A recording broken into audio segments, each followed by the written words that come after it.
So we've made it to the end of another one. Special thanks if you've made it to the end of this one. Sorry if the repeated sanding was a bit boring.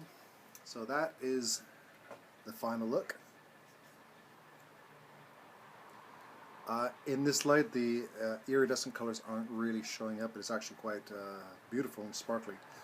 It's all done with Chesnut products. So I'd like to take a moment just to thank Chesnut for sponsoring and supplying me with all the products to make this. I use the Chesnut spirit stains, the iridescent colors, and their gloss lacquer. Love this stuff. Works so well. So thanks for watching. Make sure you like and subscribe. Next videos will be how I make these little seahorses and some not so little ones. But stay tuned. I'll see you all again soon. Thanks for watching.